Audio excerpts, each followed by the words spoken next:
Hello friends, समृद्धि online class में आपका स्वागत है। मैं जेबी गुप्ता आज आपके लिए एक नया टॉपिक लेकर आए हैं, सीखना। नॉर्मली आप जान रहे हैं सीखना या अधिगम या कहें लर्निंग, जो भी कहना चाहे हम कह सकते हैं। सामान्य बोलचाल की भाषा में सीखना कहते हैं, लर्निंग कहते हैं, लेकिन अगर मनोविज्ञान की भाषा में कहा जाए तो इसको अधिगम के नाम से ज्यादा जाना जाता है कि अधिगम क्या है। तो ये भाषा, ये चीजें, बातें आपने समझ रखी होंगी। तो नॉर्मली सीखना भी कहते हैं, घर में भी कहते हैं लर्न कर लो, लर्न कर लो। लर्न करने का मतलब कभी कभी ये भी होता है कि याद कर लें, लेकिन उसका मतलब ये नहीं है। लर्निंग का मतलब होता है कोई भी चीज सीख लेना, कोई भी चीज जान लेना, अर्थात उसके द्वारा जो हमारे व्यवहार में परिवर्तन हो जाए वही कहलाता लर्निंग। इसलिए स्किनर ने भी कहा है सीखना व्यवहार में उत्तरोत्तर अनुकूलन की एक प्रक्रिया है, अर्थात लगातार, उत्तरोत्तर मतलब लगातार अनुकूलन करते रहना, सामंजस्य स्थापित करने की एक प्रक्रिया है। या यूं कहें व्यवहार में सामंजस्य कैसे स्थापित करते हैं। सामंजस्य स्थापित करने का मतलब है परिस्थितियों के साथ तालमेल बिठा। तालमेल कैसे बिठाते हैं? व्यवहार परिवर्तन करके तालमेल बिठाते हैं। जब तक हम अपने व्यवहार में परिवर्तन नहीं करेंगे तब तक हम परिस्थितियों के साथ तालमेल नहीं बिठा सकते। तो वही कह रहा है सीखना व्यवहार में उत्तरोत्तर अनुकूलन, अनुकूलन मतलब तालमेल बिठाने, अर्थात व्यवहार में परिवर्तन करने की एक प्रक्रिया है। गेट्स ने कहा है जैसे अनुभव तथा प्रशिक्षण के द्वारा व्यवहार का उन्नयन अधिगम है। जैसे जैसे अनुभव लेते जाते, जैसे जैसे हम प्रशिक्षण लेते जाते, तो वैसे वैसे हमारे व्यवहार में क्या होता जाता है? चेंजेस होता जाता है। और उन चेंजेसों के द्वारा वही चेंजेस क्या कहलाता है? अधिगम। यहां ध्यान रखने वाली जरूरत है कि अधिगम तभी माना जाएगा जब तक हमारे व्यवहार में चेंजेस नहीं आएगा, तब तक अधिगम नहीं कह सकते। अधिगम होने से तात्पर्य है कि हमारे व्यवहार में परिवर्तन हो। इसीलिए एक हमने अपनी बड़ी परिभाषा लिखी है कि जन्म से लेकर मृत्यु तक यह अधिगम जीवन प्रयत्न चलती है। ध्यान रखिएगा, कब तक चलती है? जीवन प्रयत्न तक, प्रत्यक्ष एवं अप्रत्यक्ष अनुभव के द्वारा। यहां ध्यान रखिए, प्रत्यक्ष एवं अप्रत्यक्ष अनुभव के द्वारा व्यवहार में होने वाले अपेक्षाकृत अस्थायी परिवर्तन को अधिगम कहते हैं। प्रत्यक्ष अनुभव हो चाहे अप्रत्यक्ष अनुभव, हमने स्वयं किया है या किसी के साथ घटी है उसको देखकर, अगर हम अपने व्यवहार में परिवर्तन लाते हैं तो कहलाता है अधिगम। अपेक्षाकृत अस्थायी इसीलिए लिखा है कि कभी कभी ये भी हो जाता है हम थकान, जैसे हम दिन भर काम किए तो थक जाते हैं, हमारा व्यवहार शिथिल हो जाता है उस समय, तो वो अस्थायी होता है, उसको हम व्यवहार परिवर्तन नहीं मानेंगे। वो अस्थायी होता है। फिर हमने नाश्ता पानी किया, ठंडा पानी पिया, ये सब किया, फिर फ्रेश हो जाते हैं। या बुखार आ गया कुछ दिन के लिए, 1 2 3 4 दिन के लिए, तो हमारा व्यवहार चेंज हो जाता है, तो वो परिवर्तन अधिगम नहीं कहलाएगा। अपेक्षाकृत कैसा होगा? अस्थायी परिवर्तन होगा, तभी वो अधिगम कहलाएगा। इसलिए और प्रत्यक्ष अप्रत्यक्ष अनुभव इसलिए लिखे हैं, प्रत्यक्ष अनुभव भी द्वारा करते हैं, कहते हैं ना दूध का जला छाछ भी फूक फूक कर पीता, अर्थात अनुभव किया। एक बार दूध से जल गया तो छाछ भी उसको फूक फूक कर वो पी रहा, अर्थात उसके व्यवहार में क्या हुआ? परिवर्तन हुआ। आप कोई भी चीज, पहले आप रोटी बनाना नहीं जानते थे, शुरुआत में आप क्या करते हैं? अगर रोटी बनाना शुरू करते हैं तो क्या करते हैं? तो भारत का नक्शा बनता है। लेकिन धीरे धीरे जैसे जैसे आपने उसको प्रशिक्षण लिया, जैसे जैसे आपने उसको सीखा, तो आप क्या है, आगाह मूंद के भी रोटी गोल बना लेते हैं। तो क्या हुआ? आपके व्यवहार में क्या आ गया? परिवर्तन आ गया। शुरू शुरू साइकिल चलाने जाते थे तो आप क्या हो जाते थे? गिर जाते थे। लेकिन जैसे जैसे आपने उसको करा, अनुभव तथा प्रशिक्षण लिया, तो क्या हो गया आपका?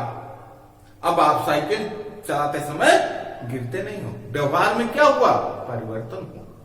तो वही कह रहा है कि जन्म से लेकर मृत्यु तक प्रत्यक्ष तथा अप्रत्यक्ष अनुभव के द्वारा व्यवहार में होने वाले अपेक्षाकृत अस्थायी परिवर्तन को अधिगम कहते हैं। ऐसा परिवर्तन जो अस्थायी हो, उस परिवर्तन को हम अधिगम कहते हैं। ठीक, अगर सीखने की प्रक्रिया के सोपान देखा जाए कि कैसे कार्य करता है, कैसे हम कोई चीज सीखते हैं, सीखने का प्रोसेस क्या है, तो उस प्रोसेस के अंतर्गत ये प्रोसेस हमने आपको बनाया है। पहला है मोटिवेशन। मोटिवेशन का मतलब ये हुआ, मोटिवेशन कोई भी कार्य करते हैं तो कुछ ना कुछ अप्रेरणा जरूर होती है, चाहे वो बाह्य प्रेरणा हो चाहे आंतरिक अप्रेरणा हो। किसी न किसी अप्रेरणा के तहत हम किसी भी कार्य को करने के लिए सहते हैं या अग्रसित होते हैं या हमारा व्यवहार उत्तेजित होता है किसी भी कार्य को करने के लिए। तो पहले मोटिवेट होंगे, मोटिवेट होने के तहत हम बहुत सारे रिस्पॉन्स करेंगे, बहुत सारे रिस्पॉन्स करेंगे। उन जो गलत रिस्पॉन्स होगा वो क्या, किससे टकराएगा?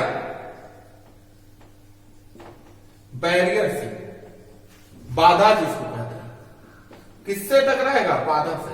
और जो सही रिस्पॉन्स होगा वो कहां पहुंच जाएगा? गोल में, अर्थात हमें अपने लक्ष्य की प्राप्ति करवा देगा। भाई कोई चीज हमें मान लीजिए कुछ आम तोड़ना है, छोटे बच्चे का ही ले लीजिए, आम तोड़ना है, मोटिवेट हुआ, आम खाना है, मोटिवेट हुआ, वो अपना मारता रहा भाई किसी चीज से, बहुत सारे रिस्पांस क्या नहीं मिला तो डंडा बढ़िया मिला, उससे मारा तो उससे टूट गया, तो अपने लक्ष्य की प्राप्त कर लिया। अब उसको यह हो गया कि डंडे से मारेंगे तो आम टूट जाएगा। जैसे ये भी है, बाइक सीखने के लिए मोटिवेट हुए और बाइक चलाने के लिए जैसे हमने स्टार्ट किया और जैसे गियर छोड़ा, एकाएक क्लच छोड़ा, बाइक बंद हो गया। फिर किसी ने बताया कि एकाएक नहीं छोड़ो, धीरे धीरे छोड़ो, लेकिन जब तक हम तेज छोड़ते रहे तब तक बाइक बंद होती रही। जैसे हमने हल्का हल्का धीरे धीरे छोड़ा, बाइक आगे बढ़ने लगी, बंद नहीं हुई। तो सही रिस्पांस करेंगे तो हमने गोल की तरफ पहुंच जाएंगे। और फिर यही प्रक्रिया हम एक बार सीख लिए तो हमारे दिमाग में वो चीज फिट हो गई। तो सबसे पहले क्या चाहिए? कोई ना कोई मोटिवेशन, किसी न किसी मोटिवेशन के तहत हम क्या करते हैं? वेरियस रिस्पॉन्स करते हैं, बहुत सारी क्रियाएं करते हैं। बहुत सारी क्रियाओं में उन क्रियाओं को छोड़ देते हैं जो हमारे रास्ते का रुकावट बनती है, और फिर उन उसको अपना लेते हैं जो हमें अपने किस पर पहुंचाती है? गोल पर पहुंचाती है, लक्ष्य पर पहुंचाती है। तो ये इस तरह से अधिगम की प्रक्रिया का अधिगम चलता है, या हम कोई भी चीज सीखते हैं। अब देखते हैं अधिगम की विशेषताएं।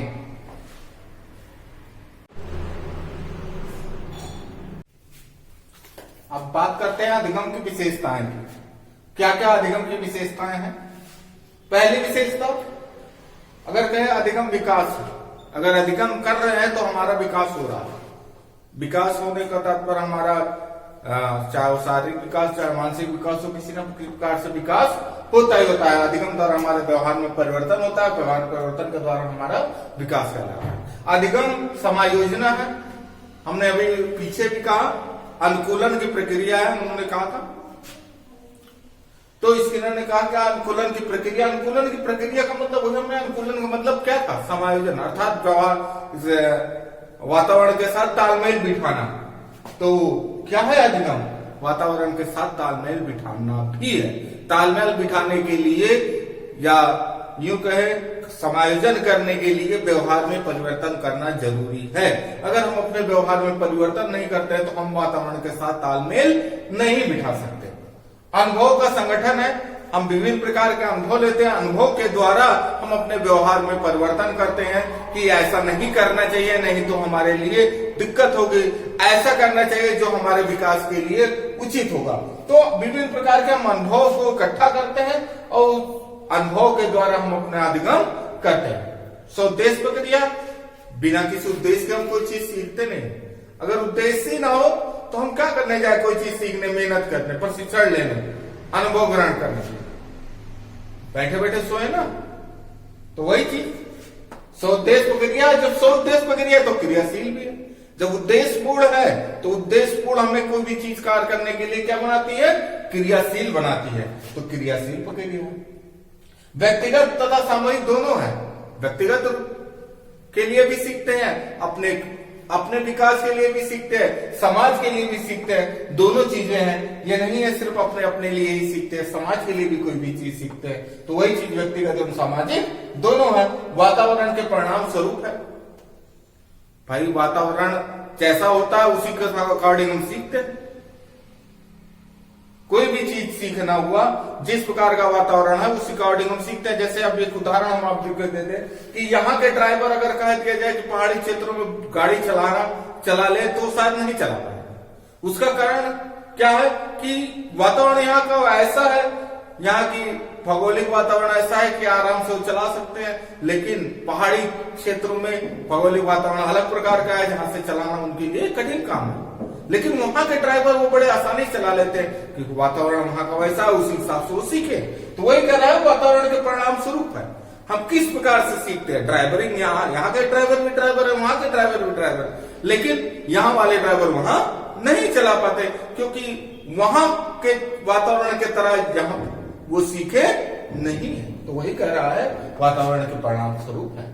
ये जीवन प्रयत्न चलता रहता है। जैसे हमने कहा जब बालक जन्म लेता है, जब तक मृत्यु नहीं प्राप्त कर लेता तब तक अधिगम चलता रहता है।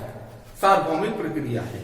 सार्वभौमिक मतलब हर जगह होती है अधिगम। ये नहीं कि सिर्फ इंडिया में होती है, क्योंकि सिर्फ अयोध्या में ही होती है, ये हर जगह होती है।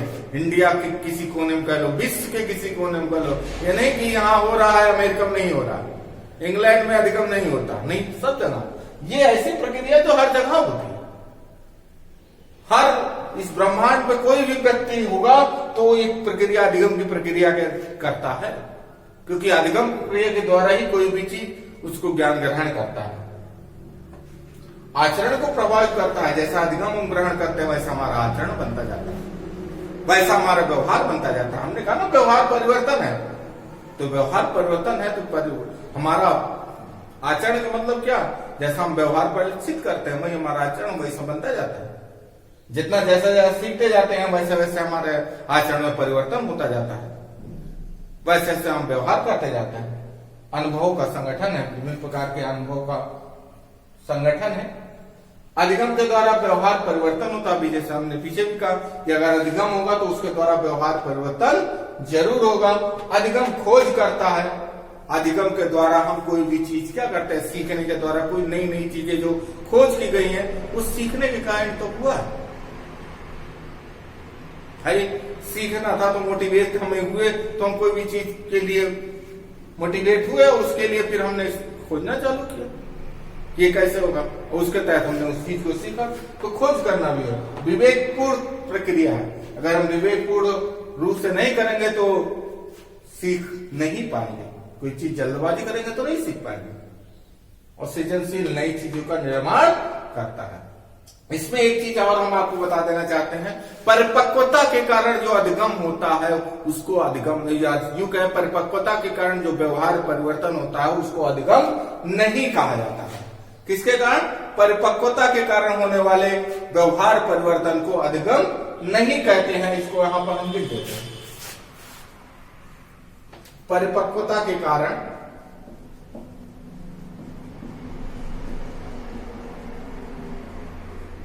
व्यवहार परिवर्तन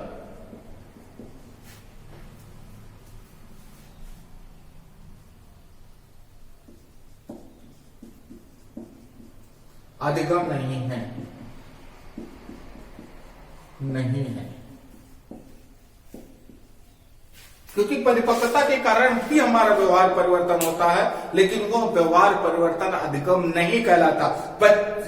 ये उदाहरण देते हैं चिड़िया परिपक्वता के कारण उड़ना सीख, जैसे जैसे वो बड़ी होती जाती है, परिपक्व होती जाती है, वो उड़ना चालू कर देती है। तो उड़ना उनका वो नहीं है सीखना, क्योंकि वो तो परिपक्वता जैसे परिपक्व होती जाती है वैसे सीखते जाते हैं, तो वो अधिगम नहीं कहलाएगा। बालक जैसे जैसे बड़ा होता जाता है, खड़ा होने लगता है, चलने लगता है, तो ये सिर्फ परिपक्वता के कारण होने लगता है, तो इसको हम सीखने की श्रेणी में नहीं रखेंगे।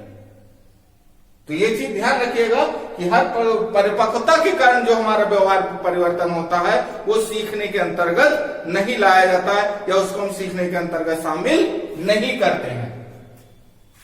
अब आप बात करते हैं अधिगम विधियों की।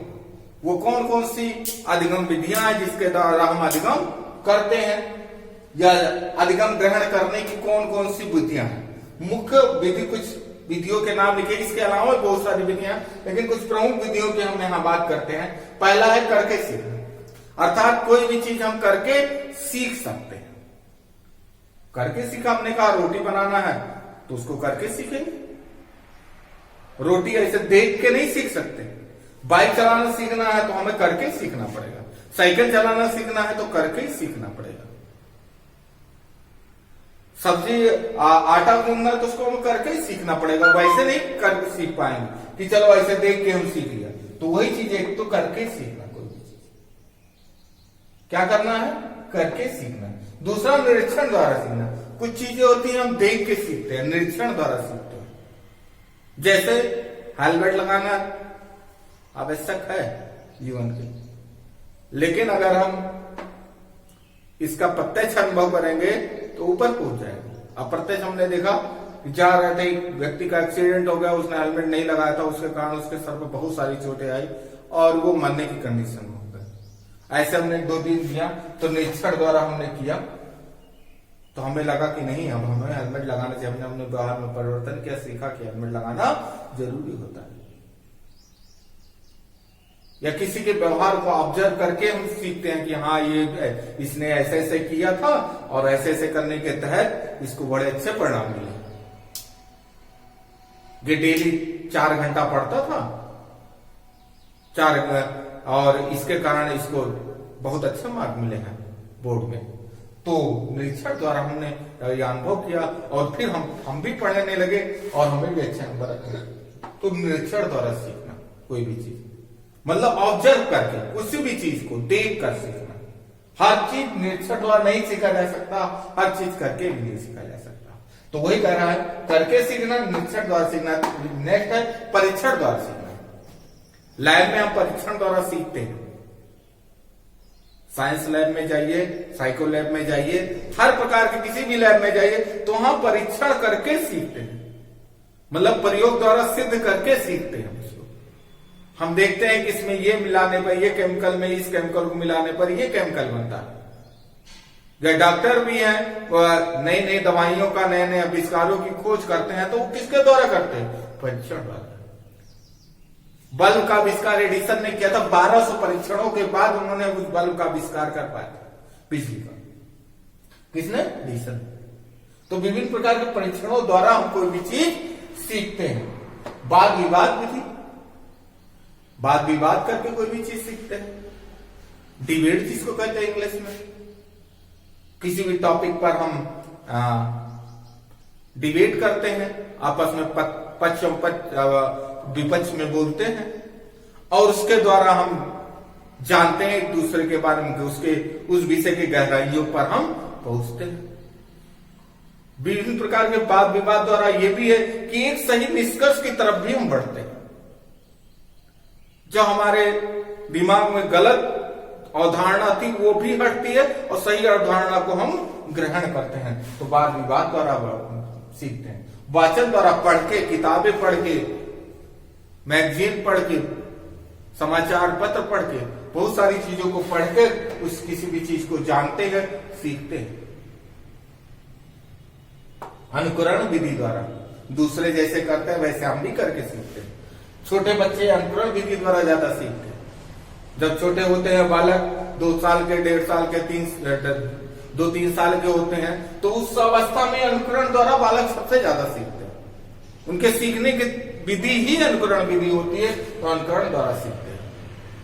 अंश विधि द्वारा सीखते हैं, मतलब कोई भी चीज सीखना हुआ उसको छोटे छोटे भागों में बांट कर सीखते हैं। जैसे अभी हम प्याजे के सिद्धांत में पढ़ाया था तो उसको पार्टों में करके पढ़ाया था, 3-4 वीडियो में, 3 वीडियो में पढ़ाया था। तो थोड़ा थोड़ा करके हम सीख रहे हैं, एक साथ नहीं उसको। तो वो चीज है, कोई भी चीज सीखना हो छोटे छोटे पार्टों में करके सीखना। जैसे कोई भी चीज बनाना हम सीखते, मान लीजिए गाड़ी बनाना हम सीख रहे हैं तो उसके छोटे छोटे पार्टों के एक साथ पूरी गाड़ी बनाना नहीं सिखा देता।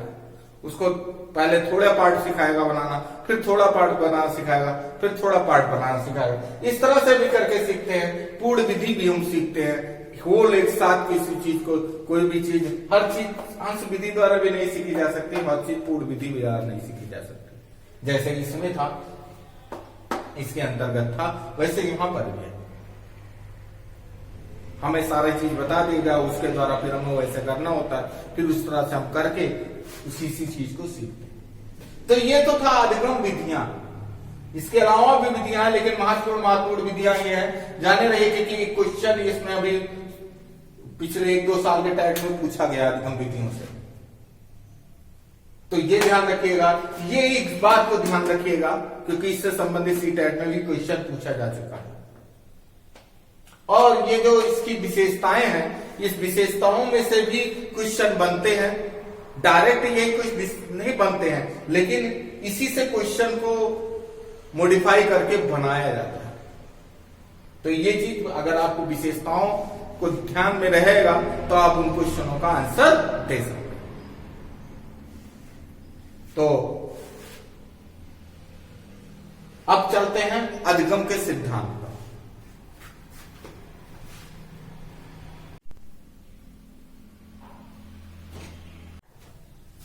अब हम इसके बाद बात करते हैं अधिगम के सिद्धांत की। अधिगम या सीखने के सिद्धांत की अगर हम बात करेंगे तो इसको मुख्यतः 2 भागों में बांटा गया है। सीखने के जो भी सिद्धांत है उसको मुख्यतः कितने भागों में बांटा गया है? 2 भागों में। पहला भाग कहलाता है उद्दीपन अनुक्रिया सिद्धांत या व्यवहारवादी सहचर सिद्धांत, और दूसरा कहलाता है संज्ञानात्मक सिद्धांत। अब बात करते हैं पहले सिद्धांत की कि उद्दीपन अनुक्रिया सिद्धांत, अर्थात उद्दीपन अनुक्रिया की उद्दीपन प्रस्तुत हो और अनुक्रिया हो, इस प्रकार का सिद्धांत, अर्थात व्यवहारवादी सहचर सिद्धांत, जहां पर बालक या व्यक्ति व्यवहार करके सीखता है, अर्थात व्यवहार के द्वारा सीखता है। कोई भी चीज करके सीखता है, करने के बाद उस चीज को सीखता है, वो कहलाता है व्यवहारवादी सहचर सिद्धांत। इस प्रकार के सिद्धांत में व्यवहार करके ही बालक सीखेगा।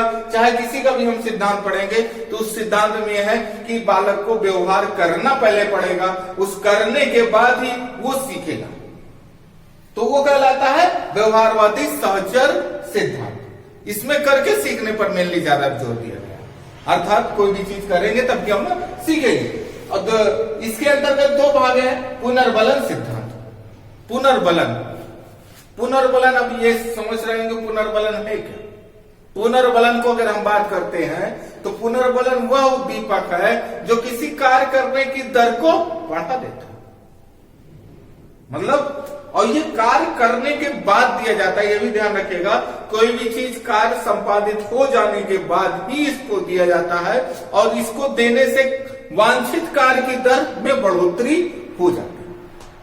पुनर्बलन एक ऐसा पुरस्कार है या एक ऐसा उद्दीपक है या एक ऐसा तत्व है जिसको देने से वांछित कार्य करने की दर बढ़ जाती है, और ये कार्य संपादित होने के बाद दिया जाता है, उसको कहते हैं पुनर्बलन। तो पुनर्बलन सिद्धांत जो दिया है वो थॉर्नडाइक ने दिया है, स्किनर ने दिया है, पावलोव ने दिया है, हल और मिलर, इनके सिद्धांतों को मेनली पुनर्बलन सिद्धांत के अंतर्गत रखा जाता है। पुनर्बलन सिद्धांत के अंतर्गत वाटसन, गुथरी और एक्टर्स ने जो सिद्धांत दिया है उसको रखा जाता है। हम पढ़ेंगे थॉर्नडाइक, स्किनर, पावलोव, इन सब की थ्योरीज आगे हम पढ़ेंगे, लेकिन ये जान लीजिए कि किसकी थ्योरी किसके अंतर्गत रखी जाती है।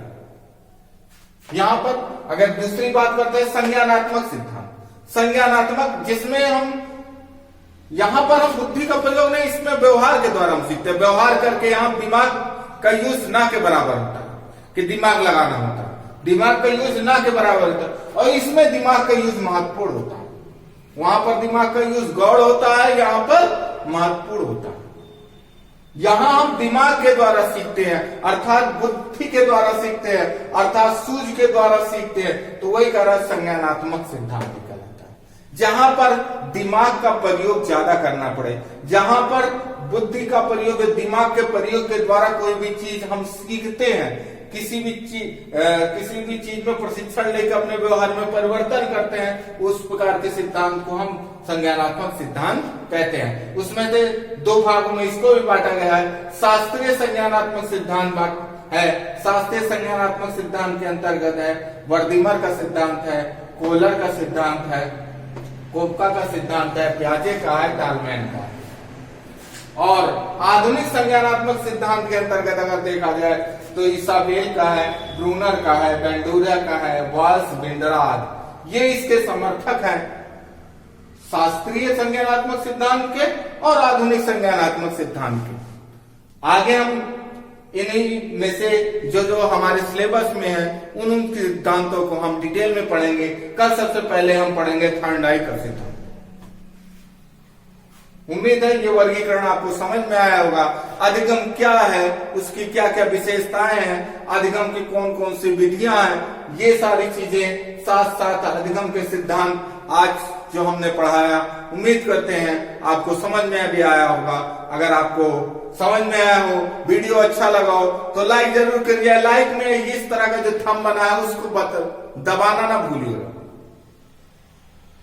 अगर आपको पसंद नहीं आता तो ये वाला भी दबाइए, कम से कम पता तो लगे कि हमारे वीडियो में कितनी कमियां हैं, कितने लोग डिसलाइक कर रहे हैं, तो उसके द्वारा हम अपने आप को सुधार कर सकें। लेकिन अगर पसंद आए तो जरूर थंब वाला निशान जरूर लगाइएगा, लाइक वाला जरूर बटन दबाया करिएगा, क्योंकि हमने देखा है जितने व्यू होते हैं उसमें से लाइक डिसलाइक उसके आधे से भी कम होते हैं। तो अगर आपको लाइक लगे, अच्छा लगे तो लाइक का जरूर दबाइए, नहीं लगे तो डिसलाइक का दबाइए, लेकिन दबाइए दोनों में से कोई एक जरूर। इसके साथ साथ अपने दोस्तों को, रिश्तेदारों को, सभी को इसको शेयर करिए, फीडबैक के लिए कमेंट करिए और ढेर सारा शेयर करिए तथा सब्सक्राइब करवाइए, जिससे हम इसी तरह मेहनत करके आपके लिए नया नया अच्छा वीडियो ला सके। इसी के साथ आज का वीडियो मैं यही समाप्त करता हूं। धन्यवाद।